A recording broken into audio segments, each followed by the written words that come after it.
Fala pessoal, aqui é o Joel do EAD e esse é mais um episódio do EAD Podcast. Hoje a gente trouxe um assunto muito interessante que a gente vai falar sobre RH, sobre recursos humanos, né? E por que que eu resolvi trazer esse assunto aqui para vocês? Porque a gente sabe que muitos gestores, às vezes, negligenciam determinadas áreas, e uma delas é o RH. Pelo menos é isso o que eu sinto, onde eu tenho trabalhado e com pessoas com quem eu tenho conversado. Muitas vezes a pessoa faz engenharia, se especializa dentro da sua área, tudo mais, e acaba negligenciando algumas áreas que são estratégicas para o nosso desenvolvimento e para o desenvolvimento da organização como um todo. Então eu resolvi trazer aqui uma pessoa que já trabalha com isso há muitos anos e que já lecionou, né, nessa disciplina em algumas instituições para falar um pouco sobre o RH, a importância que o RH tem e, de certa forma, como ele se comunica com outras áreas da empresa, dentro dessa importância, né? Então, o nosso convidado de hoje, que também é meu amigo pessoal desde a adolescência, o senhor Walter Fernandes Tavares. Eu vou ler aqui, eu trouxe um resuminho aqui do currículo dele, porque é muito extenso. E aí eu tenho que ler só algumas partes principais aqui, Walter, porque é muita experiência, não dá para falar tudo não, senão vai todo o tempo do podcast, viu? Então vamos lá, ele é graduado em Administração e Recursos Humanos, em Gestão de Recursos Humanos, atualmente trabalha está atuando na parte de desenvolvimento, né, de software, a parte toda de tecnologia, tem pós-graduação em Direito do Trabalho, pós-graduação em Direito Previdenciário, MBA em Recursos Humanos, formação técnica em Engenharia de Segurança do Trabalho, muita experiência na área e também tem um livro, né, Walter? Inclusive, depois eu vou deixar Sim, aqui para o pessoal, vou colocar aqui na tela a capa do seu livro. Como que se chama o seu livro? a terceirização e seus detalhes. É um livro bem prático da área de RH que trata sobre a terceirização, que é um tema bem relevante aí na nossa área. Maravilha. Então eu vou depois colocar aqui para vocês verem.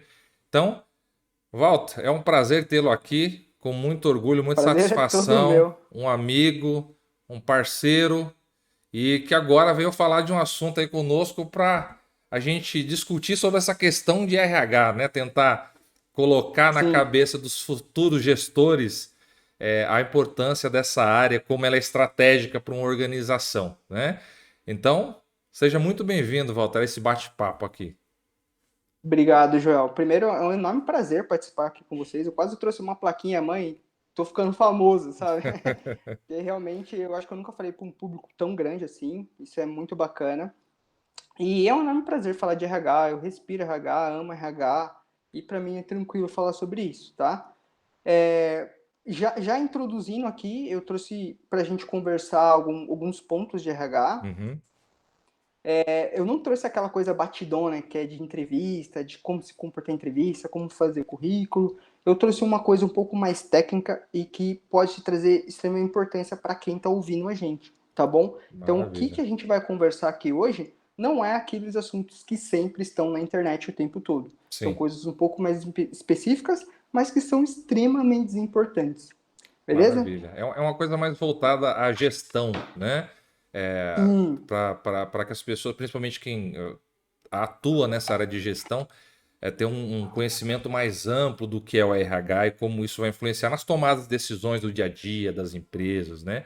exato. Maravilha. E também, Joel, nos próprios tópicos eu coloquei bastante dica para pessoa comum mesmo, sabe? Para aquele cara que é engenheiro, que vai trabalhar às vezes como profissão liberal, ou que Uhum. em algum momento ele vai trabalhar como engenheiro, mas sendo registrado. E dicas específicas também para quem simplesmente vai atuar na área e que não é gestor, muitas vezes vai ficar longe da gestão ou da Uhum. liderança, mas que vai ser um profissional comum. Então vai ter bastante dica nesse sentido também. Maravilha. Então já viu, né? O assunto hoje é muito importante. Então eu já vou pedir aproveitar aqui. Se você não é inscrito no canal, já se inscreve para ter acesso a todo o nosso conteúdo, para ser notificado, clica lá no sininho, dá o seu like, que é a sua forma de monetizar esse canal aqui, de me remunerar e remunerar o tempo do professor Walter aí.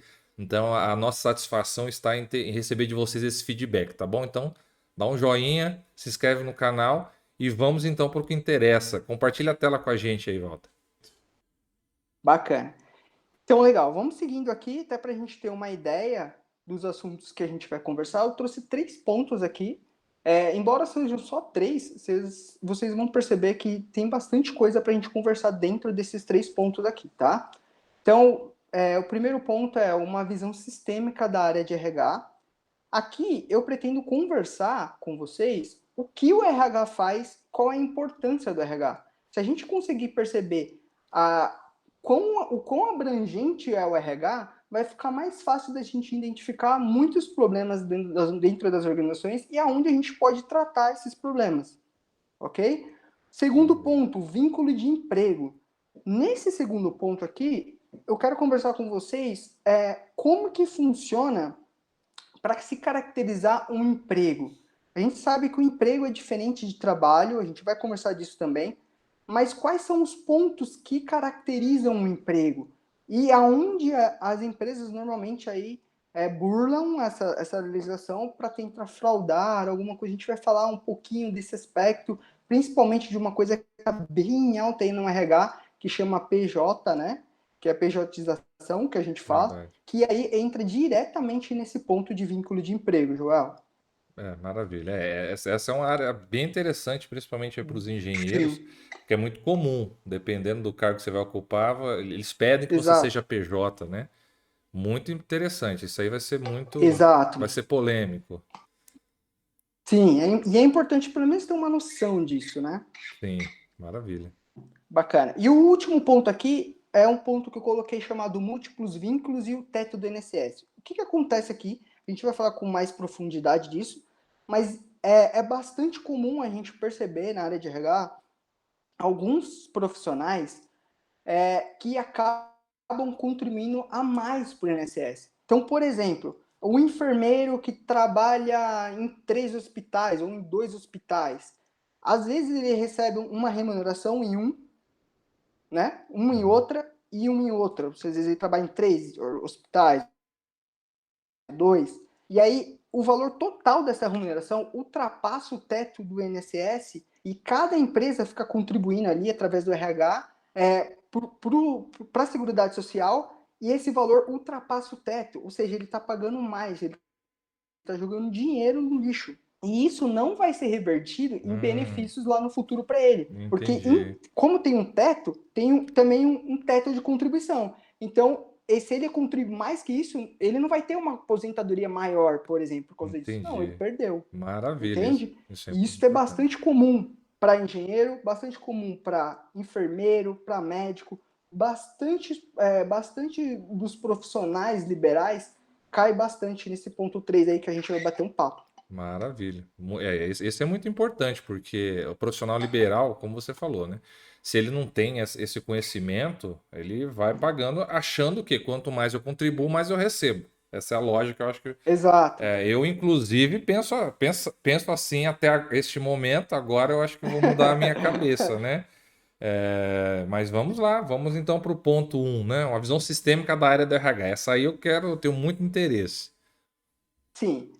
Eu trouxe aqui uma visão sistêmica. O que é essa visão sistêmica? São os subsistemas de RH que a gente fala, ou seja, os departamentos que a gente tem dentro do RH. É claro que isso daqui não é absoluto, isso daqui não é fechado. Cada empresa, cada organização trabalha com isso daqui. Às vezes, algumas delas dão nomenclaturas diferentes, Uhum, mas isso daqui dá para ter uma ideia de quão abrangente é o RH, tá bom? Eu vou falar um pouquinho de cada uma dessas, de uhum. cada uma desses subsistemas aqui, e aí a gente vai falando algumas dicas, como que funciona, para que serve, para o ouvinte entender um pouquinho da grandeza quando a gente fala recursos humanos.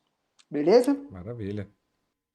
Primeiro deles, recrutamento e seleção. O que faz o recrutamento e seleção? O recrutamento e seleção é aquele departamento que ele recruta, que ele atrai um candidato. Então a empresa está precisando de um colaborador ali, ele aciona o recrutamento vai buscar esse candidato em algum lugar. Isso pode ser externamente no mercado de trabalho ou pode ser interno, que a gente fala dentro da própria empresa, ok? Algumas empresas separam o recrutamento da seleção, mas o mais comum é que essas duas coisas, recrutamento e seleção, sejam juntas. Isso é o mais comum. Então, para o cara que está entrando no mercado de trabalho, eu diria que 90% de chance de ele encontrar dentro das empresas isso junto, tá bom? Um mesmo departamento faz recrutamento e seleção, ok? Certo. Tem uma diferença, pelo que você está falando para mim, tem uma diferença para quem é leigo, né, em área de Uhum. RH como eu, recrutamento e seleção parece muito sinônimo, né, mas não tem a ver. Não, Recrutamento e seleção tem uma diferença aí, né? tem. O recrutamento ele é responsável por atrair o candidato e a seleção é quem vai selecionar aquele candidato que chegou até a empresa. E aí tem técnicas para ser feito isso. Por exemplo, a gente Perfeito. tem a técnica de recrutamento, eu posso ir lá no LinkedIn, que é uma plataforma bem conhecida entre a Uhum. gente, e recrutar esse candidato, e aí leva esse candidato para lá, chegou na empresa, aí vai ser a parte da seleção que vai entrar em ação. Perfeito. Ah, E tá aí tem certo. técnicas para se fazer isso também, através de uma técnica de seleção, por exemplo, por comportamental, que a gente fala, etc. Uhum. Ah, Mas perfeito. basicamente é isso que faz o recrutamento e seleção. Aplica teste, tem dinâmica, enfim. Dica que eu dou aqui nesse ponto de recrutamento e seleção para o ouvinte. Walter, vou fazer uma entrevista de emprego. Cara, a gente não consegue saber dos milhares e trilhares de testes que existe, qual teste a empresa vai aplicar em você. Então siga os procedimentos básicos. Tenha uma boa noite de sono, uma alimentação leve, saudável, tudo isso vai te ajudar na sua dinâmica, vai te ajudar no teste. Então, são dicas básicas para esse subsistema aqui de recrutamento e seleção e para quem vai passar por isso. Beleza? Alguma Maravilha. dúvida nesse ponto aqui? Não, tranquilo. Eu tinha só essa dúvida mesmo, mas agora ficou claro a questão do recrutamento e seleção. Na verdade, cada um é um subsistema e um depende do outro, né? Um é uma primeira etapa e o Exatamente. outro é uma segunda etapa, no final das contas, para tentar Exatamente. selecionar o melhor candidato, né, para a empresa. Exato. E aí tem empresas que têm isso separado? Sim. Principalmente em multinacional, normalmente eles separam esse recrutamento do seleção, mas assim, 90% das empresas médias e pequenas faz a mesma coisa A ali. mesma Tanto coisa. recrutamento como seleção é um departamento só. Maravilha. Ok? Perfeito. Beleza. Treinamento e desenvolvimento. Treinamento, a gente entende que é uma coisa mais técnica e o desenvolvimento é uma coisa mais complexa. Então, por exemplo, se eu tenho um operador de empilhadeira e eu preciso que esse cara melhore ali a execução de empilhar, por exemplo, garrafas ou alguma coisa do gênero, então eu simplesmente é um treinamento técnico que eu preciso fazer para ele, eu vou aplico um treinamento ali em coisas de um mês no máximo, esse cara já melhorou, já aprimorou as habilidades dele ali e já desenvolveu esse cara. Quando a gente fala de desenvolvimento, é uma coisa mais complexa. Por exemplo, eu preciso desenvolver a melhoria da saúde dos meus colaboradores na empresa. Cara, com um mês eu não consigo desenvolver a melhoria da saúde dos meus colaboradores. Eu vou ter que tratar de alimentação, eu vou ter que tratar de exercício físico, é uma série de coisas que eu preciso desenvolver ali, entende? Uhum. Então, o treinamento, quando a gente fala, é uma coisa mais simples, é uma coisa mais técnica, uma coisa a curto prazo, Mais e quando a gente pontual, fala né? de mais pontual, quando a gente fala de desenvolvimento, é uma coisa mais abrangente. De novo, existem empresas que têm isso separado? Sim, empresas multinacionais normalmente têm um departamento de treinamento e outro de desenvolvimento. E a maioria tem um departamento que abrange as duas coisas, Hum, ok? maravilha. Ponto importante aqui nesse tema. Para a gente de RH, quando a gente fala treinamento, precisa ter no mínimo 4 etapas que a gente fala, que é o LNT, levantamento de necessidade de treinamento, tem que ter um planejamento, tem que ter uma execução e tem que ter uma avaliação.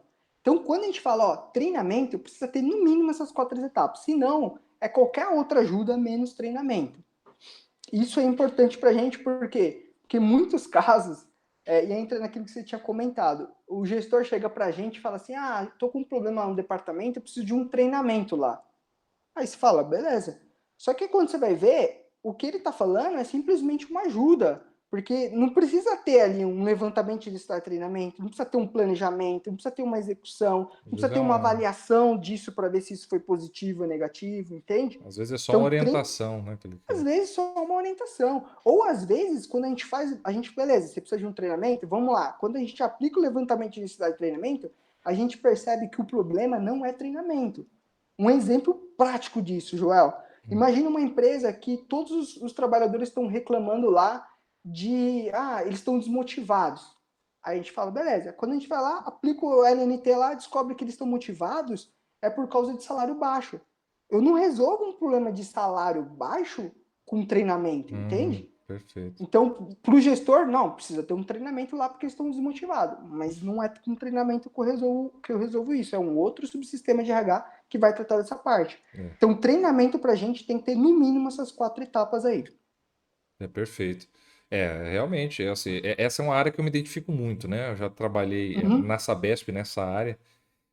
Treinar e desenvolver são coisas, além de serem diferentes, quando a gente fala em desenvolvimento, a gente fala que é uma coisa mais contínua, é uma coisa a Exato, longo prazo, e na verdade que exato, nunca Joel. acaba, porque quando você fala que você tem que desenvolver os seus recursos humanos, a gente nunca deve parar De de criar desenvolvimento. estratégias para desenvolver, porque as coisas mudam, a tecnologia muda, os mercados, os cenários.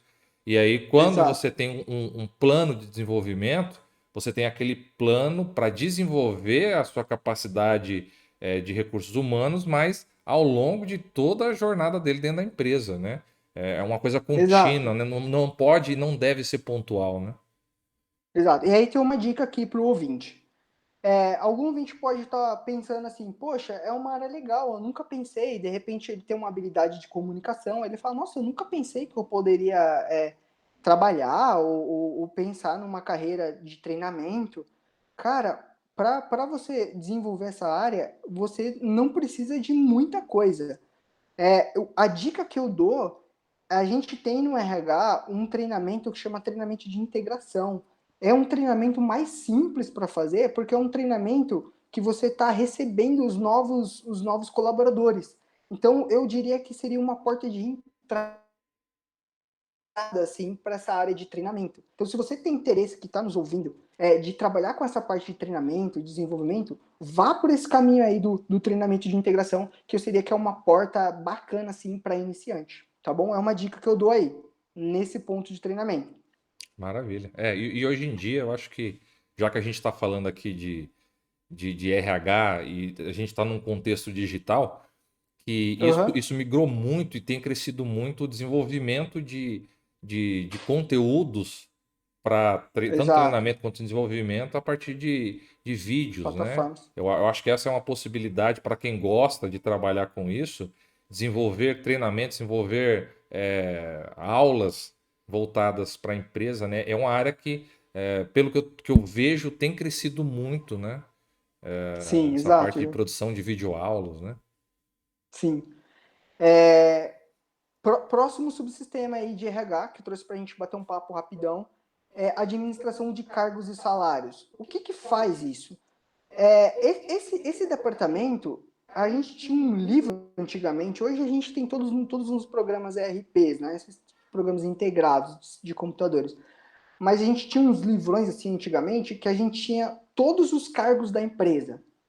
Lá a gente tinha o salário, o que esse cargo faz, o que precisa para exercer esse cargo, quais são os requisitos que o colaborador precisa ter de físico, mental, de formação acadêmica, tudo que ele precisa para exercer aquele cargo, e os salários. Então, a gente tem nesse departamento de cargos e salários todas essas informações do cargo, do salário, e isso as empresas vão monitorando de acordo com o mercado.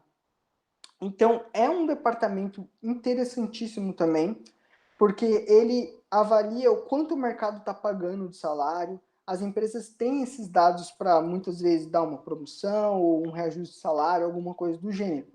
É isso que faz normalmente esse departamento, esse subsistema de RH que chama administração de cargos e salários. Dica básica que eu dou aqui para o ouvinte. Para os ouvintes, que tem uma experiência inicial ali de trabalho, que vai começar, por exemplo, recebendo um salário mínimo, e aí vale uma dica aqui. A gente tem no Brasil alguns princípios de salário. Então a gente tem o piso nacional, que a gente fala que é o salário mínimo, mas a gente tem também o piso regional. Então cada estado brasileiro tem um piso regional que a gente fala. Então, por acaso, se um dia você for trabalhar ou conhece alguém que trabalha com salários bem baixos, tipo um salário mínimo, fique esperto porque normalmente o RH vacila nesse ponto, tá? É uma dica importante até para quem um dia que receba algum salário. Às vezes o RH come bola e não respeita o piso regional ali, ok? Ah, Então a perfeito. gente tem esse princípio do salário mínimo e tem o piso regional. O piso regional é sempre maior do que o salário mínimo. E muitas vezes, vou dar um exemplo prático aqui, em São Paulo a gente tem um piso de regional de 1.284 agora em 2022. O salário mínimo está 1.212. Então se a pessoa for contratada e o RH registrar só com o salário mínimo, está incorreto, porque ela, por trabalhar em São Paulo, ela deveria receber no mínimo o piso regional e não o salário mínimo. Bacana? Muito bom, maravilha. Isso eu não conhecia, não. Pois é. A gente tem o piso regional, e depois eu vou falar mais para frente, mas a gente também tem o piso da categoria sindical, que daí pode ampliar ainda mais esse valor aí do piso salarial que a gente está conversando. Mas essa é uma dica importante aqui para quem está, principalmente início de carreira, que vai começar ali com um salário, etc. Maravilha. Bacana? Bacana, 100%. Beleza. Próximo subsistema aqui, administração de benefício. O que é esse subsistema de RH? É o subsistema ali que vai administrar o Vale Refeição, que a gente conhece bastante, o Vale Alimentação, assistência médica, empresas que têm PLR. Tudo isso acontece nesses subsistemas de administração de benefício. É claro que a gente está conversando aqui, Joel, existem empresas pequenas, por exemplo, que eles têm um departamento de RH que acaba fazendo tudo isso daqui que a gente está conversando, tá? Sim, imagino. A gente tá separando aqui porque é o que o ouvinte pode ver nos livros, por exemplo, pode encontrar empresas mais organizadas que tenham essas separações aqui. Mas é bastante comum ali os departamentos serem mais integrados, ou o próprio departamento pessoal, que a gente vai falar mais para frente, acabar fazendo essa parte de benefícios. Ok? Ficou claro esse ponto do que faz esse administração de benefícios? Sim, tranquilo.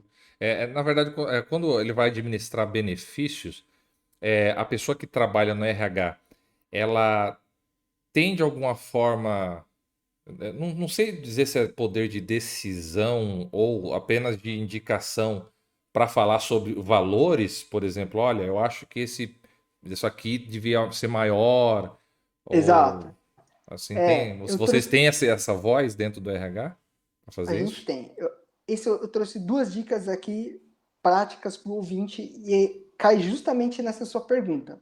Excelente pergunta. Bom, sobre isso, o valor do VR e o valor do VA. O que determina o valor do VA e o valor do VR? São os sindicatos da categoria.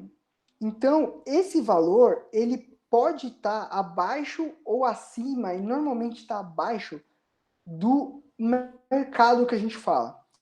O que as empresas seguem? As empresas fazem o seguinte, elas vão lá no sindicato, pegam uma norma que chama norma coletiva, e a gente só tem três tipos de norma coletiva no Brasil. A gente tem a convenção coletiva, o acordo coletivo ou a sentença normativa. Então, numa dessas três normas, só tem essas três no Brasil, vai estar lá o valor do VR e do VA, se a empresa for obrigada a pagar o VR e VA. Se a empresa for obrigada, em alguma dessas três normas vai estar lá o valor. O que o ouvinte precisa saber para não ser enrolado, digamos assim? Ele precisa pegar essa norma, ter acesso a essa norma, para ver se o que a empresa está pagando está dentro da norma. Normalmente as empresas até seguem isso, mas aí a gente tem um outro detalhe sobre isso, sobre o assunto, que é o seguinte: a empresa ela pode pagar mais do que está ali na norma. A norma é o mínimo. Então, por exemplo, se na norma sindical tiver ali que a empresa precisa pagar R$ 20 de VR, a empresa pode pagar 24 se ela quiser. Aí é onde entra o trabalho do RH. Porque o RH ele precisa cumprir a norma, mas ele também precisa adequar a norma. Por exemplo, se a mesma empresa ela tem duas filiais. A primeira filial, Joel, fica, por exemplo, no centro de Osasco. E a segunda filial fica na Avenida Paulista. A norma sindical diz que precisa dar um VR de R$ 20.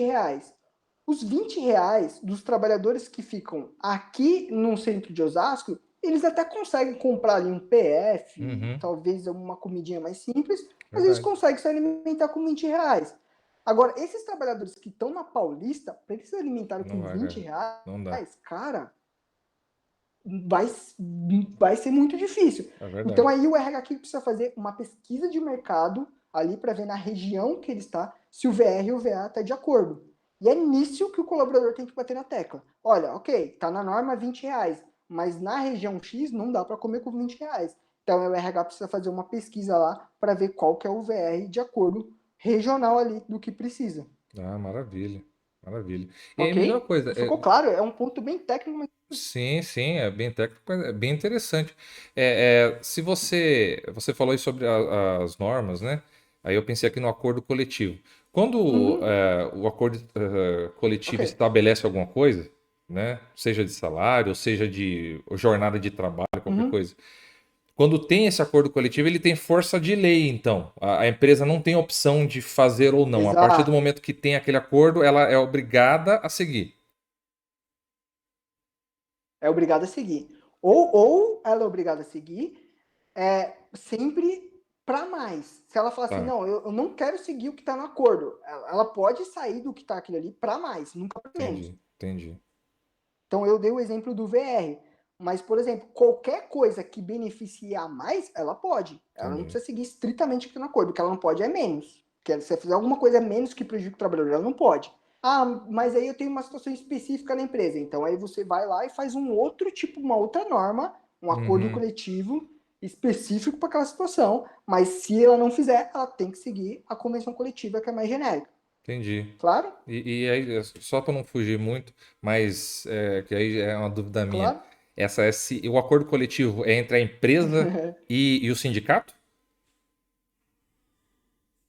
Isso. Esse é o princípio do acordo coletivo. O acordo coletivo é a empresa, exatamente aquela empresa, com o sindicato. A Tá. convenção coletiva seria todas as empresas da categoria com o sindicato. Entendi. Por isso que normalmente a convenção coletiva ela é mais genérica, entende? E o acordo Entendi. coletivo ele é mais específico, Entendi. ok? Perfeito, maravilha.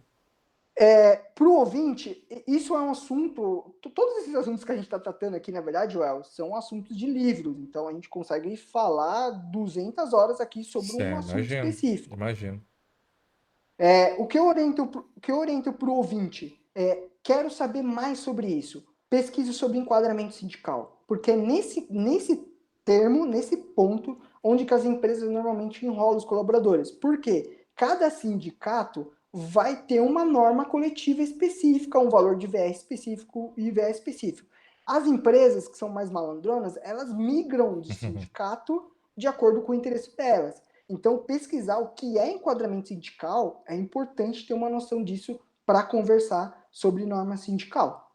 Bacana? Maravilha, 100%. Isso se aplica também, a segunda dica que eu dou aqui sobre esse subsistema aí de benefícios, é sobre a PLR. A PLR, que é a participação nos lucros resultados, tem muitas empresas que têm a PLR. E aí o trabalhador muitas vezes não sabe como que funciona o PLR, porque a PLR, embora tenha uma lei específica para o assunto, a lei não trata de como vai ser cada caso, qual vai ser o valor, a lei não trata sobre isso. Isso fica para cada sindicato e cada empresa fazer um acordo. E aí o que acontece? Os trabalhadores saem da empresa, por exemplo, trabalhou lá 2 anos, saiu da empresa e eles perguntam: ué, mas eu tenho direito a receber PLR? Eu respondo, depende. Por que depende? Porque você precisa ler o plano de PLR que foi homologado lá no sindicato. Lá no plano vai falar, olha, se você trabalhou 1 ano, você vai ter 100% da PLR. Se trabalhou 2 anos, isso varia de Uhum. acordo para acordo. Então, na PLR também se aplica nesse assunto que a gente está conversando. As dicas que eu dou para esse subsistema de benefícios para o ouvinte. Cara, pegue esse plano de PLR, pega essas normas para dar uma lida. Essas normas vão ser um norte para a gente conversar sobre os direitos que vocês têm dentro das empresas. Bacana? Maravilha, 100%. Dicas importantes aí, hein? Opa, anote no seu caderninho, né? Um dia se você receber PLR, você vai lembrar desse papo que a gente está tendo aqui. É verdade, eu não vou mentir, não. Eu tenho minha PLR lá, mas eu nunca vi o plano, cara. Eu Pois é, só sei que eu recebo, mas não sei nem se pois dá. é. Mas É, agora tem a dica, né? Quer dizer, eu nem sabia que existia esse plano. Agora eu vou ver. exato, exato. Essas dicas são importantes aqui para o cara saber o que faz ali cada departamento e eu vou dando as dicas que eu vejo mais corriqueiras assim no departamento RH que Uhum, pode ajudar o ouvinte aí. maravilha, E tranquilo. administração pessoal, que é o subsistema aí que eu mais tive contato em toda a minha carreira, que é o que faz o cálculo de salário, imposto de renda, enfim, que faz férias, que faz rescisão, toda essa parte que a gente fala aí de legislação trabalhista, normalmente quem lida é o administração de pessoal aí. Dica para o ouvinte que está ouvindo aí, que está atento, regra do DSR na rescisão. Isso eu vejo bastante erro dentro do RH e fica de dica aí para você que está ouvindo a gente ficar esperto. O que acontece? Vamos imaginar um colaborador que ele trabalhou e hoje, exatamente hoje, é o último dia de trabalho dele. Então ele trabalhou até hoje foi o último dia, ele foi desligado lá, a empresa vai pagar a rescisão dele. Na rescisão dele de saúde e salário, a empresa, normalmente as empresas vão lá e pagam 14 dias do mês de abril. Por quê? Porque ele trabalhou até hoje, certo? Uhum, Só que tem uma regra que a gente fala que é a regra do SR, que é mais ou menos assim a regra. Se você cumprir as 44 horas ou a sua jornada semanal, você ganha o domingo ou o feriado. Essa é a regra do DSR. O que é o DSR? É descanso semanal remunerado. Ou seja, a empresa é obrigada a te pagar, Joel, para você descansar no domingo ou no feriado. Isso é uma regra no Brasil inteiro, digamos assim. Então, por uhum, exemplo, para a gente que trabalha, que é o meu caso, de segunda a sexta, o sábado é compensado. Eu trabalho um pouquinho mais de segunda a sexta para não precisar ir trabalhar no sábado. Mas o meu sábado, ele é compensado. E o meu domingo é DSR. A empresa paga para eu descansar, para eu ficar dormindo, para eu retomar na segunda-feira mais descansado. uhum, Então, a legislação diz o seguinte, olha, Walter, se você cumprir o seu horário de trabalho, a sua semana inteirinha, sem nenhum atraso, sem nenhuma falta, você ganha o domingo. Isso funciona na rescisão. E o que acontece? Nesse caso de exemplo que eu dei, se o cara sair agora no dia 14, ele teria que receber mais 3 dias na rescisão, porque ele cumpriu a jornada dele. Amanhã é feriado, o sábado ele compensou e o domingo é DCR. uhum. Entende? Então, isso, olha só, dependendo da remuneração do cara, 3 dias de salário, cara, é muita coisa. Entende? Sim, com certeza. Essa é uma parte Então, eu bem imagino técnica, né? bem Assim, técnica, mas o ouvinte não precisa saber desses detalhes, ele só precisa saber disso, cara. Se um dia eu sair de uma empresa, recebi a rescisão e eu trabalhei até meu último dia, meu último horário, e esse dia caiu antes do domingo ou antes do sábado que eu compenso, opa, eu tenho mais um dia ou 2 dias aí na parada. Entende? Tem uhum, várias exceções a essa regra, principalmente de se o cara tiver escala de revezamento, tem várias exceções. Mas é só uma dica que eu dou. Se um dia você passar por essa situação e lembrar disso que a gente está conversando, eu tenho certeza que você vai ganhar uns 2, 3 dias aí, bem de boa, e faz muita diferença dependendo do salário. Imagina um cara que tem um salário de 14 mil, 10 mil. Pô, 2 dias, 3 dias é uma grana boa. faz uma diferença, é verdade. Dessas áreas que a gente viu aí, essa aí seria mais técnica, né? Mais Muito técnica. bem específica, Muito né? A técnica. administração do Muito, pessoal, tem responder às muito. demandas do pessoal, né? Quero um Sim, lerite, quero um, exato. né? E a gente sabe porque o cara vai levar o recibo de pagamento ali para tirar uma dúvida. Ah, recebi hora Ah, extra, o tá que é certo. isso daqui? Então é bem técnica mesmo, Entendi. mas eu dei uma dicasinha aí que eu vejo bastante. Uhum, maravilha. Próximo subsistema, segurança e medicina do trabalho. Esse subsistema normalmente é o que cuida dos riscos ambientais, que tenta muitas vezes ou eliminar os riscos ou diminuir os riscos, como que a gente fala. Então tem ferramentas para isso, por exemplo, tem o PGR, que é o Programa de Gerenciamento de Risco Ambiental, tem o SESMIT, tem CIPA, tem várias ferramentas que a gente fala aí de RH para tentar diminuir esses riscos. Qual que é mais comum para o ouvinte aqui e que o ouvinte provavelmente vai perceber assim exatamente disso que eu estou falando? O PSMSO, que é o Programa de Controle Médico e Saúde Ocupacional, é bastante comum ter os ASOs que a gente fala. O que é o ASO? Atestado de Saúde Ocupacional, que é os atestados médicos. Então, quando o ouvinte for trabalhar, ele vai entrar na empresa, a empresa vai pedir para ele fazer um exame médico admissional. Isso é bastante comum. Não estranhe esse procedimento, é um procedimento comum dentro desse subsistema que a gente está falando de segurança e medicina do trabalho. Isso é comum fazer exame admissional, é comum fazer o exame demissional quando sai da empresa, os exames que a gente fala periódicos, enfim, tem várias ferramentas que esse subsistema de saúde e medicina do trabalho tenta, de alguma forma, diminuir os riscos. Dica que eu dou aqui, que é bastante corriqueiro dentro do RH, são os adicionais de periculosidade e insalubridade. O que é isso? Isso aí é polêmico, hein? Isso, porque, É olha, polêmico, mas é interessante. sim, sim, não, é extremamente. Eu quero ouvir o seu ponto de vista, inclusive, porque eu sou engenheiro de segurança do trabalho, eu tenho o meu ponto de vista, E, né? Quando você vai falar sim, do decreto 3048, enquadro no sim, enquadro, esse enquadro para insalubridade, mas esse é para aposentadoria especial, né? Aí vira um exato. gu de caroço, Então, né? percebam, ouvintes, que tudo isso influencia, por exemplo, na sua aposentadoria, influencia no seu futuro. A gente está falando de coisa aqui Uhum. que vai influenciar quando você for se aposentar, por exemplo. Tá bom? O que é isso? Eu vou falar grosso modo para o ouvinte que é leigo entender. Todas as vezes que você trabalha numa empresa que tem um risco de saúde ou um risco de morte, você recebe um adicional no seu salário por causa disso. Então é só você lembrar, pô, eu estou trabalhando numa situação que eu tenho risco de morte iminente, né? Ou eu estou trabalhando num local de trabalho que é insalubre, que prejudica a minha saúde, opa, eu tenho uma possibilidade de receber um adicional aí. Como que o RH segue as normas? Tem várias normas disso, tem NR, que o João sabe muito bem, tem uma portaria, enfim.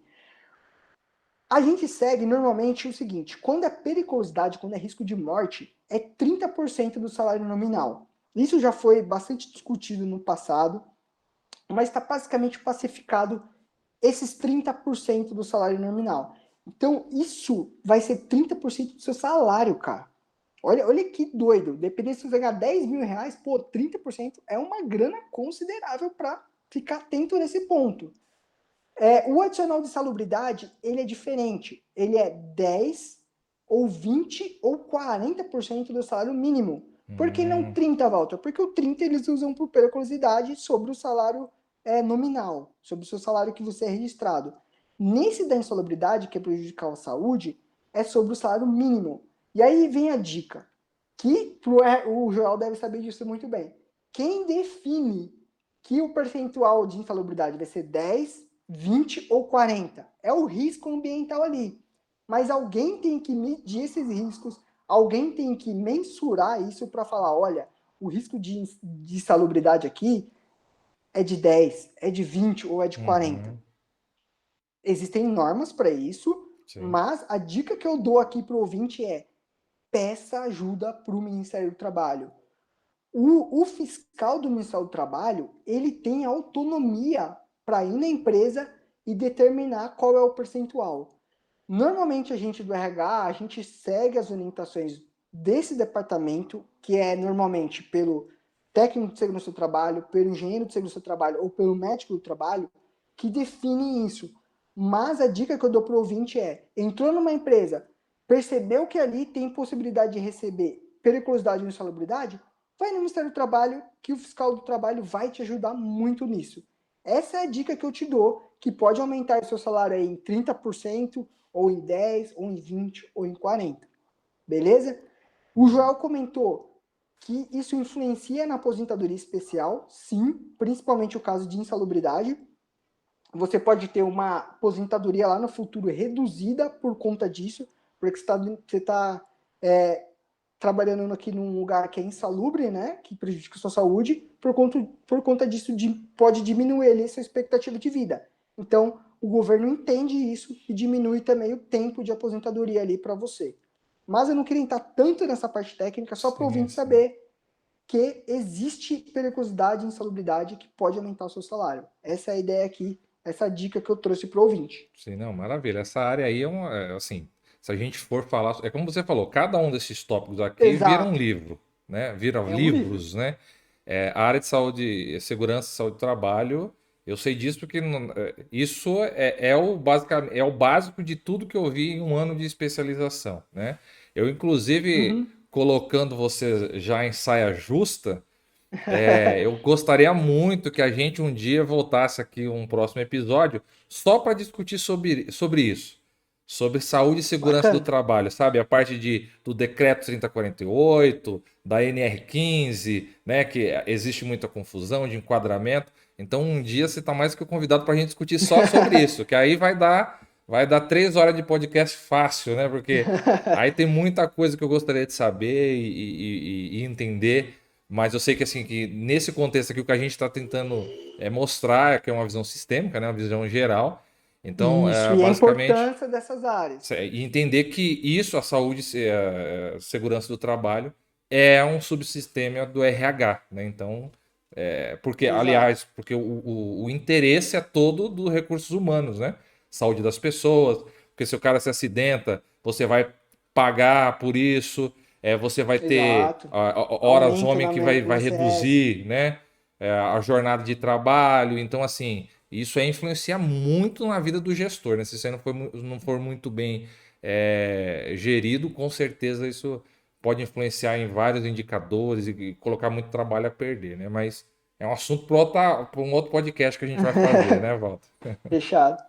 E o Maravilha. próximo aqui, que a gente está quase indo para o último, relações trabalhistas e sindicais. Esse subsistema, ele é o subsistema ali que normalmente negocia aquelas normas que a gente já comentou anteriormente, naquelas normas coletivas, que são as 3 lá que a gente falou. Esses caras são os caras que vão lá para negociar percentual, por exemplo, de reajuste de salário, que vão lá para negociar valor de VR, valor de VA, enfim, toda essa parte onde o sindicato está envolvido. Dica prática que eu dou aqui para o ouvinte. Tem um assunto que é bastante polêmico, que se um dia o ouvinte for trabalhar, ele vai passar por isso, cara, que são os descontos sindicais. Eu sei que isso, com as flexibilizações das leis trabalhistas, com a nova reforma da trabalhista, isso deixou essas contribuições facultativas, não são obrigatórias, mas muitos sindicatos colocaram naquela norma coletiva e aí acaba se tornando obrigatória também, embora a lei fala que seja facultativa, aí vira um assunto bem polêmico, tem que ter Uhum, jurisprudência, é bem complexo isso. Eu não queria entrar para o ouvinte nessa parte muito técnica. O que eu uhum. queria falar para o ouvinte é uma dica bem tranquila. Entrou numa empresa, falaram lá que você é obrigado a descontar X%, sei lá, 2% de contribuição assistencial ou confederativa, não importa o nome. Vou ter que pagar para o sindicato. Eles dão um nome diverso para isso.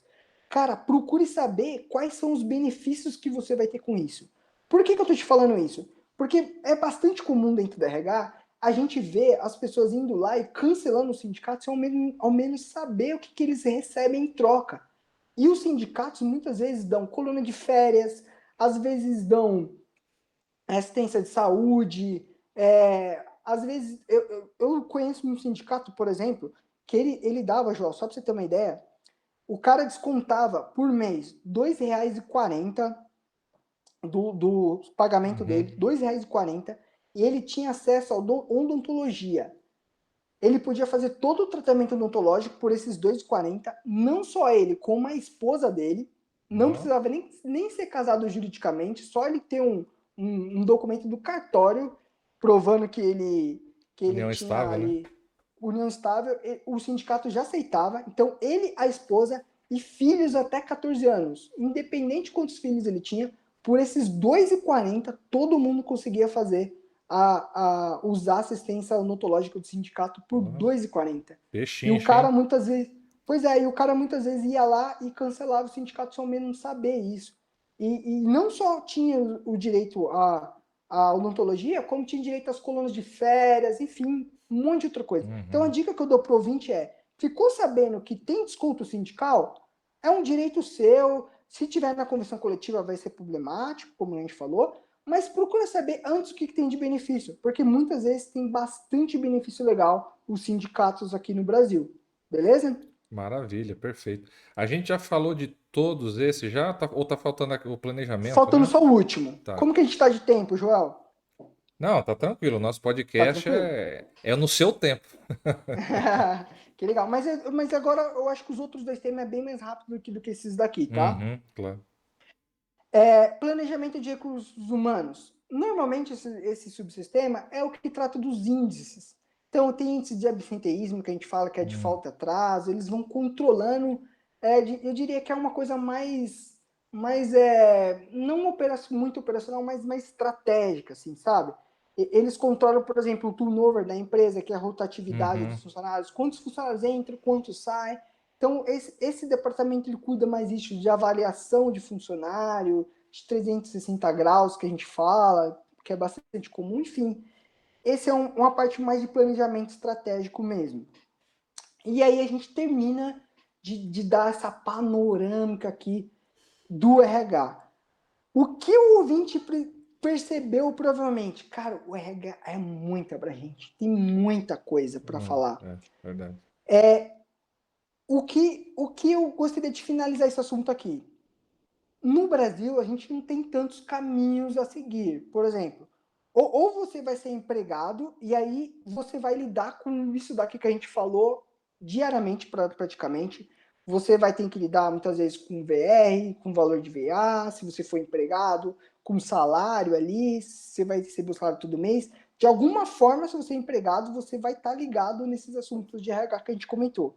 Ou se você fala, não, eu quero ser um empresário, um empreendedor, alguma coisa assim, provavelmente você vai ter gente trabalhando para você e você vai ter que ter uma noção de RH. Aí você fala, não, então também eu quero ser um profissional liberal. Beleza, o profissional liberal vai ter bem menos contato com tudo isso que a gente falou, mas mesmo assim, alguma coisinha ou outra ali, ele vai ter que lidar, por exemplo, com o INSS, que vai ser os Uhum. próximos tópicos aqui que a gente vai falar, tá bom? Então, essa é uma visão genérica aqui do RH. É claro que cada empresa trabalha com isso daqui diferente, tem empresa que coloca tudo isso num departamento só, tem empresa que Uhum. divide em menos, tem empresa que dá outros nomes para isso daqui, enfim, mas essa é uma ideia geral aqui do que é RH aqui no Brasil. Beleza? Maravilha. É só para complementar, porque eu acho que o Walter já falou tudo, né, sobre o que a gente precisava. Mas é para você que e eu estou falando isso porque o nosso público tem muitos engenheiros da própria Universo, tem muitos Bacana. cadastrados, pessoal da administração e tudo mais. Então, assim, o que que eu quero e por que que até foi a motivação para eu chamar o Walter aqui para falar de RH? Porque é muito comum quando a pessoa vai fazer engenharia, administração, ela quer buscar uma colocação no mercado, às vezes não dá muita atenção para o RH, de alguma forma negligencia, né, a função do RH como se fosse, tenta reduzir a função do RH mais ou menos como aquela coisa do dia a dia. Pagar alguém, fazer o lerite, dar informação, isso a isso. Mas na verdade não é assim, né? Como vocês viram na apresentação do Walter, o RH ele é muito amplo, desde a parte de recrutação e seleção, passando pela parte de treinamento, de benefícios. E o que eu gostaria que abrir a visão das pessoas que estão assistindo a gente aqui, que é o seguinte: muitas vezes, muitos problemas da organização, então, assim, de desempenho da própria organização, não está relacionado com problemas de engenharia. Está relacionado com problemas dos recursos humanos, a motivação das pessoas. Mas por que que a pessoa está desmotivada? Será que ela está mal treinada? Ou será que os benefícios que ela tem não são compatíveis com o que ela espera? Exato. Ou será que esse recrutamento, a seleção não foi muito bom, então não trouxe uma pessoa que tivesse uma aderência maior àquele cargo?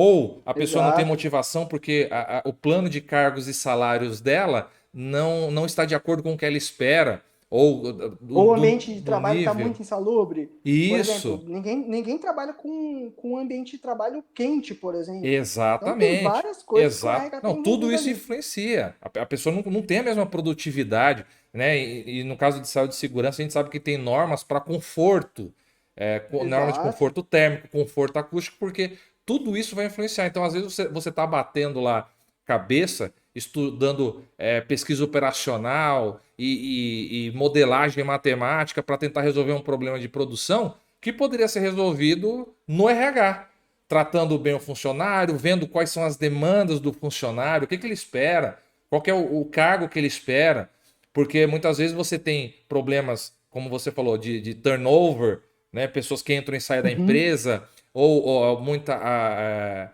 absenteísmo, e aí você, poxa, mas será que aquela pessoa está num cargo que ela realmente gosta, numa função que ela realmente gosta?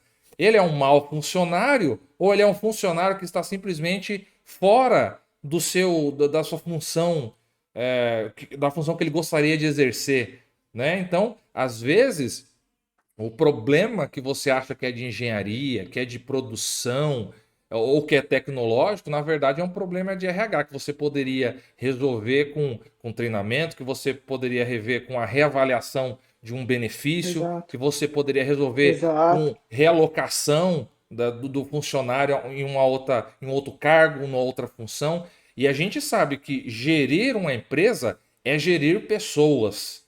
Então, assim, se Exato. você quer ter sucesso na sua gestão, você necessariamente precisa fazer uma boa gestão de pessoas.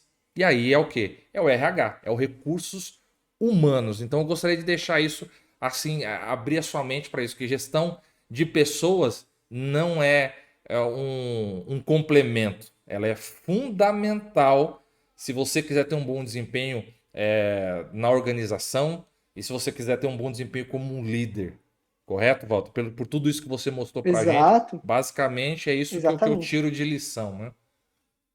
Exatamente. E aqui, Joel, um pouquinho mais técnico aqui nesse vínculo de emprego, mas ele é importante até porque é algo para os engenheiros que tem sido bastante batido aí nesses últimos dias, nesses últimos tempos, eu diria. E vocês vão perceber isso. Ponto 2 aqui é o vínculo de emprego. O que a gente entende? Existe uma diferença que a gente fala entre trabalhador e empregado, tá bom? Trabalhador, a gente diz que é uma forma genérica de falar. Então, a gente tem vários tipos de trabalhadores. Então, a gente tem, que eu coloquei aqui, estagiário, o avulso, o autônomo, ele é um trabalhador. E a gente tem um tipo específico de trabalhador, que é um empregado. Esse empregado, ele tem todos os direitos trabalhistas que a gente conhece. Então, quando a gente fala em RH, ele é empregado, a gente está falando, basicamente daquele cara que tem todos os direitos trabalhistas, que tem férias, tem 13º, tem aviso prévio, tem tudo aquilo, e aí as pessoas já definem, olha, é o cara que tem registro em carteira. Então, se você tem registro em carteira, você é um empregado. Isso, popularmente, a gente pode falar, sim, que o empregado é aquele cara que tem registro em carteira, mas isso não é uma regra fechada, porque a gente tem vários casos que tem registro em carteira e que não é empregado. Um exemplo disso é o estagiário, por exemplo. O estagiário ele tem registro em carteira, mas ele não é empregado, tá bom? Ele é um tipo de trabalhador, mas ele não é empregado. Então, diferenciar isso vai ficar mais evidente no nosso próximo slide, para você entender o que é um empregado. E aí é aqui onde as empresas enrolam muitas vezes o profissional liberal, inclusive o engenheiro. Beleza? Então, nesse ponto aqui, nesse slide, só precisa ficar claro o seguinte: existem vários tipos de trabalhadores, trabalhador da forma genérica, e o empregado é específico aquele que tem todos os direitos de trabalho. E aí tem uma siglazinha, que é esse SHUP aqui, que a gente fala que ajuda bastante a gente entender esse assunto mais profundamente para ficar claro. Que Uhum. é isso daqui, ó. Olha só que maluco isso e quanto isso daqui é importante. Para ser um empregado e ter todos os direitos trabalhistas, a pessoa precisa ter essa característica aqui do SHUP que a gente fala. Ela precisa ter subordinação, precisa ter habitualidade, precisa ter onerosidade, que é salário, prestação de serviço, pessoa física e pessoalidade.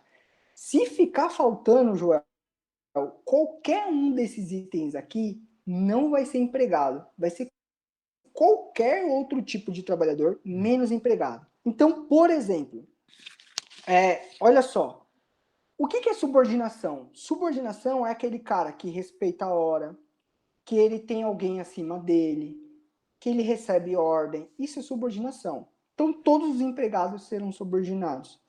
Habitualidade é aquele cara que vai trabalhar todos os dias. Então, se o cara vai trabalhar ali todos os dias ou mais de 3 vezes por semana, como diz o Ministério do Trabalho, ele já configura a habitualidade, ele já é empregado. Ele precisa receber um salário, que é a onerosidade. Não tem empregado que não receba salário. Se ele não receber salário, ele vai ser qualquer tipo de trabalhador menos empregado. E a prestação de serviço por pessoa física, que é característica do empregado. Ele precisa ele ir lá e trabalhar ele mesmo. Ele não pode, por exemplo, ter uma empresa e mandar outro funcionário lá. Não, tem que ser ele. E a pessoalidade aqui, que é também nesse sentido de que se eu for empregado, for contratado por uma empresa, eu não posso mandar meu irmão lá. Tem que ser eu que vou lá. Então, essas características que a Justiça do Trabalho e dentro do RH, que a gente configura empregado. Para a gente e para o seu trabalho, empregado é isso daqui. Precisa ter todas as características. Se ficar faltando alguma coisa, não vai ser empregado, vai ser qualquer outro tipo de trabalhador menos empregado. Quer um exemplo prático disso daqui, Joel? Pensa no seguinte, um tipo de trabalhador que não tenha subordinação. Você consegue lembrar algum trabalhador que você fala assim, olha, esse não tem subordinação, por exemplo? Um consultor, tem um que né? é bastante comum. Hã? Um consultor, talvez? Um consultor, perfeito, trabalhador autônomo. Qualquer trabalhador autônomo, ele não tem subordinação. Por exemplo, o dentista, o advogado que a gente conhece. Por isso que eles não têm direito trabalhista. Por quê? Porque não tem nada disso daqui. Não tem um empregador também, é óbvio, né? Mas se eu quiser contratar um dentista e ele não for lá trabalhar, não receber ordem, não tiver horário, etc., ele não vai ser empregado. Eu não preciso pagar os direitos trabalhistas dele. Um trabalhador que não tem habitualidade, por exemplo, o trabalhador eventual, aquele cara que a gente contrata muitas vezes para construir um muro lá, o pedreiro, ele só vai lá, trabalha uma semana, 2 semanas, depois ele não vai trabalhar mais para mim. Então não é um trabalhador que está ali todos os dias, o ano inteiro, não. Ele é um trabalhador que vai trabalhar Serviço especificamente ali pontual, por um né? período e Uma acabou. coisinha Então ou ele não outra. vai ser empregado. Exatamente. Serviço pontual. Agora, um tipo de trabalhador que não receba salário, que não é oneroso, que não tem onerosidade. Você lembra de algum trabalhador assim que você fala, cara, o cara tem subordinação, tem habitualidade, é pessoa física, tem habitualidade, mas não recebe nada. Tem uma ideia, um chute, uma bica, um voador? Cara, eu só chutaria alguma coisa, alguém que trabalha com algum tipo de ONG, talvez. Eu não conseguiria pensar em Perfeito. outro. Trabalhador voluntário de igreja, de ONG, por exemplo. Entendi. Mas tem um outro que é bastante comum, o estagiário, por exemplo. Ah, mas o estagiário não recebe bolsa auxílio? Nem todos. Existem possibilidades do estagiário não receber bolsa auxílio. Sim, tem E alguns bolsa é auxílio pela também experiência mesmo, né? Exatamente. Então tem tudo isso daqui que a gente está conversando, menos salário. Então quebra esse lance do empregado. Ele não é empregado, ele é um tipo de trabalhador, que é o estagiário, mas não é empregado. Isso aí vira uma brecha, não Perceba vira? como essas coisas. Vira o quê? Desculpa. Isso aí vira uma brecha, não vira? Exatamente. Por isso que eu estou explorando isso daqui, porque a gente vai ver aonde isso daqui termina normalmente. Os dois próximos aqui, que é os dois P's, eles significam pessoa física, não pode ser pessoa jurídica e nem animal. Tinha gente que usava, teve até casos que usava burrinho para fazer, enfim. Tem que ser pessoa física e tem que ter a pessoalidade. Tem que ser a pessoa que ir lá. Não pode ser terceirização, por exemplo, alguma coisa do gênero. Por exemplo, a empresa contratou o Walter, tem que ser o Walter lá. Eu não posso mandar, hoje eu não vou conseguir ir, eu vou mandar meu irmão. Não. Aí vai ser terceirizado, por exemplo, que pode mandar outra pessoa, mas não é o caso de empregado aqui, embora o terceirizado seja um empregado também, bom? Enfim, por Perfeito. que eu estou conversando isso daqui com um ouvinte? Aqui é onde as empresas normalmente tiram alguma dessas coisas aqui, ou tentam tirar alguma dessas coisas, para não ter o vínculo de emprego. Então, por exemplo, eu quero contratar o Joel, que é engenheiro. Eu falo assim, Joel, você vai vir trabalhar aqui na minha empresa e você vai ser PJ. Você não vai ser empregado, você vai ser pessoa jurídica, você vai abrir um MEI, MEI não pode, né? Mas você vai abrir uma empresa e você vai emitir nota fiscal para mim e eu vou te pagar. O que o Joel precisa ter em mente? Poxa, será que essa empresa está me enrolando? Porque se eles estão me contratando como PJ, eu não posso ser empregado. Para eu não ser empregado, eu não posso ter todos esses critérios aqui que a gente está conversando. Se eu tiver todos esses critérios, a empresa pode falar o que ela quiser, mas eu sou empregado. Eles podem me chamar de PJ, podem me chamar do que eu for. Se eu entrar no Justiça do Trabalho e provar todas essas características aqui, cara, eu sou empregado. Olha que maluco isso.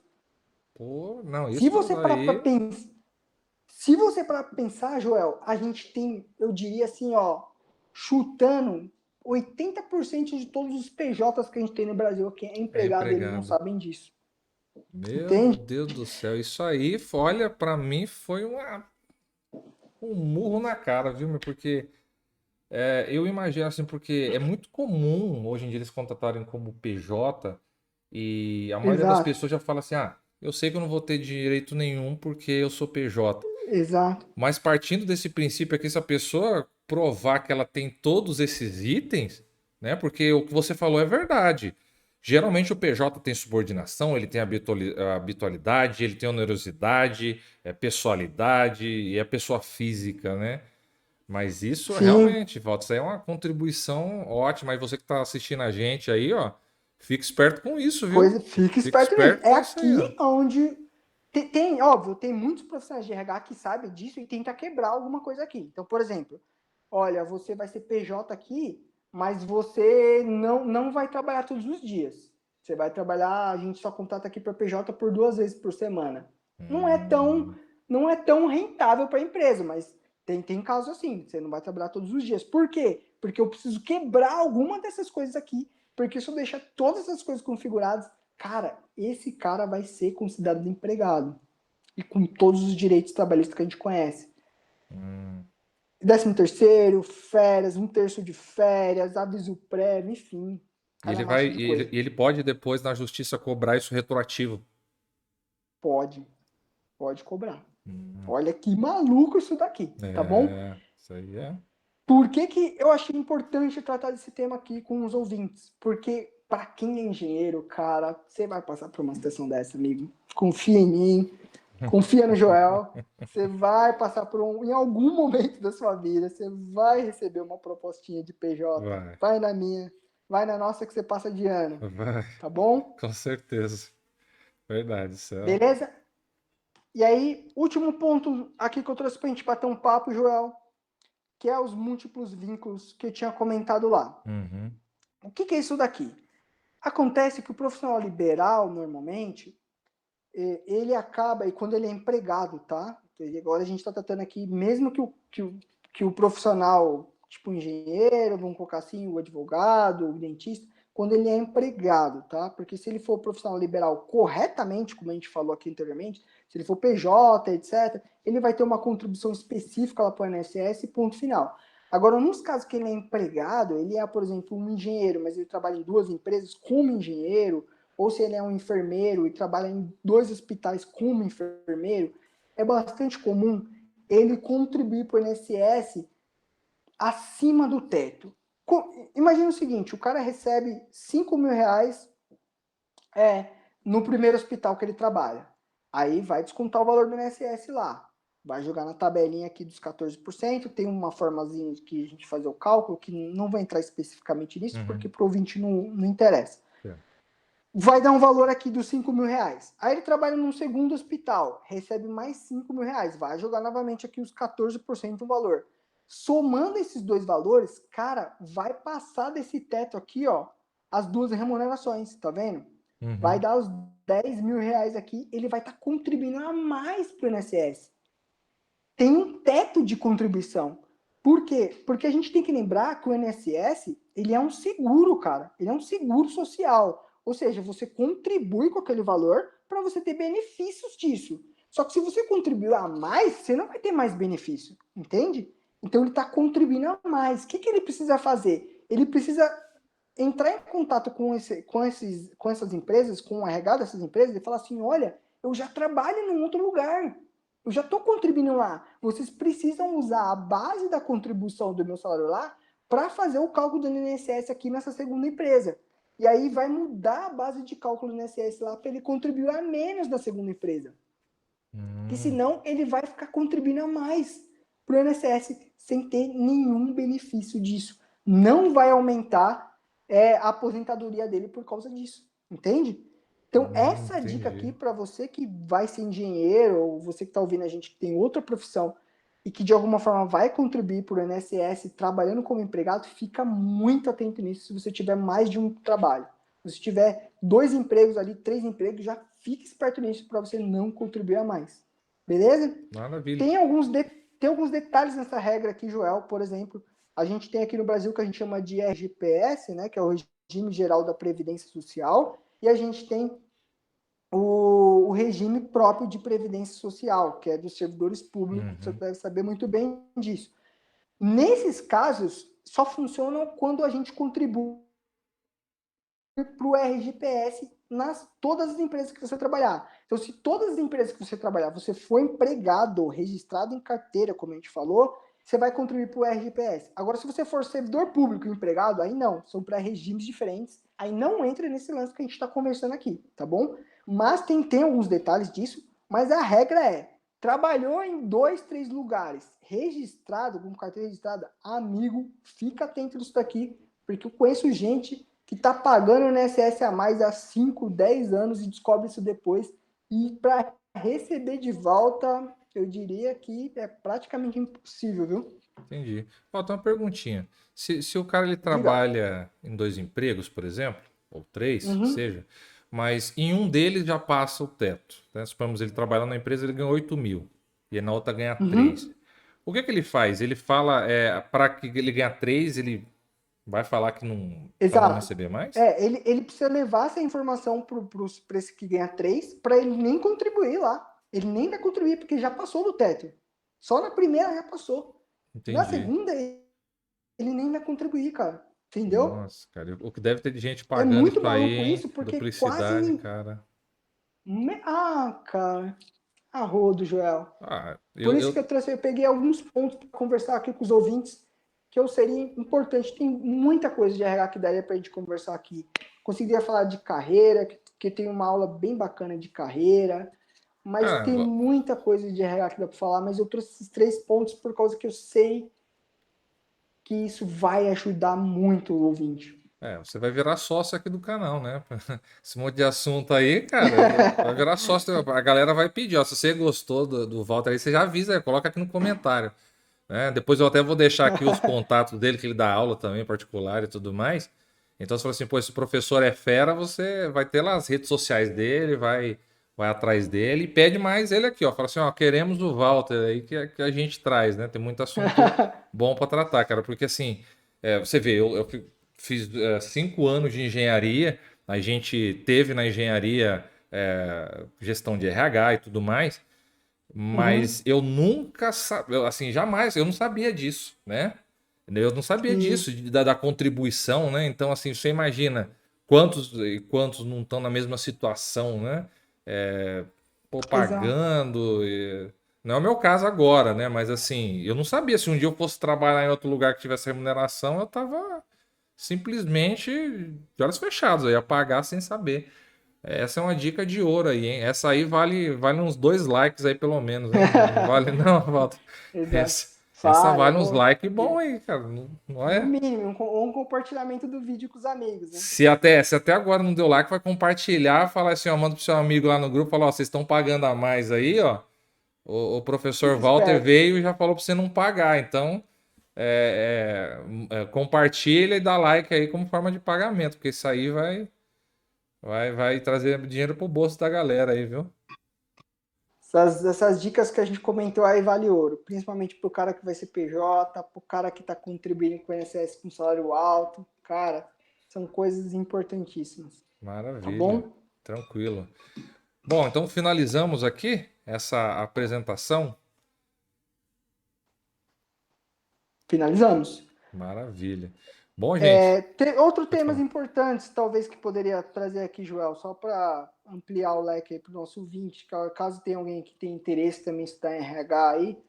Temas importantes, terceirização, eu acho que não tem, assim, eu diria, chutaria 90% das empresas no Brasil tem pelo menos um Tem. terceirizado lá Verdade. dentro. Então, Verdade. tipo, o tema de terceirização é extremamente relevante dentro do RH, e social é relevante dentro do RH, E tem muita social tá coisa, pegando, né? tem muita coisa que dá para falar dentro do RH. Enfim, o RH é muito abrangente. Fica a dica aí para quem quer estudar, de repente tem alguém que está querendo prestar vestibular ou com Sim. interesse em RH. Deu para, né, nessa conversa aqui, deu para dar um panorama geral aí da importância do RH, quanto o RH é técnico, quanto o RH é abrangente, quanto o RH é importante para todo mundo que trabalha aqui no Brasil. É, Beleza? cara, do jeito que você fala, dá até vontade de ir para a área da RH, cara. Você é um bom vendedor, viu, cara? Que Mas isso, maravilha, João. cara. Assim, eu fiquei muito feliz com o nosso bate-papo aí de hoje, né? Então, se você tiver algum tema, fala assim, ó, eu gostaria que o professor Walter falasse sobre tal coisa, você manda aqui que eu mando para ele, a gente vai vendo o que pode fazer aí. Que eu acredito que vocês devem ter gostado muito, porque para mim foi um prazer, não só por ele ser meu amigo, mas por ele ser um excelente professor e demonstrou isso nesse podcast aqui, o domínio que ele tem do assunto. Então, assim, para mim foi uma aula verdadeira, eu aprendi muito com isso. Assim, eu vou divulgar bastante esse vídeo aqui. Quero que vocês divulguem também, porque foi uma aula excepcional, professor. Você está de parabéns. Esse seu lado de professor eu não conhecia ainda, né? Conhecia seu lado de skatista, conhecia seu lado, né? De De músico, violão, de violão. Inclusive, eu tenho até hoje aquele violão de... que você vendeu para mim. Eu tenho ele, o Eagle, né? Então, Sim, bom assim, só violão. que esse lado de professor seu eu não conhecia. Realmente está de parabéns. Tem um talento Obrigado, João. incrível e um domínio do assunto que quando o professor tem esse domínio do assunto como você tem e tem essa facilidade de fazer essa explanação, a gente tem vontade de saber mais sobre o assunto, dá vontade de entrar lá e fazer um curso de tecnólogo de RH só pela vontade que você passou aqui para a gente. Eu te agradeço muito aí por essa aula, Tamo Walter. junto, amigo. Tamo junto, João. Beleza. Então vamos lá, Muito obrigado, pessoal. viu? Por hoje foi isso. Agradeço a participação do professor mais uma vez aqui do Walter e agradeço vocês terem ficado até aqui com a gente. E para não se estender mais, dá o seu like novamente, se inscreve no canal e a gente está sempre à disposição aqui. Se você estuda na Univesp, entra no nosso site edvideos.com.br, lá a gente também faz o acompanhamento e tudo mais, tá certo? Forte abraço, fique com Deus e até a próxima. Até mais, Até professor. logo, gente. Tchau, tchau.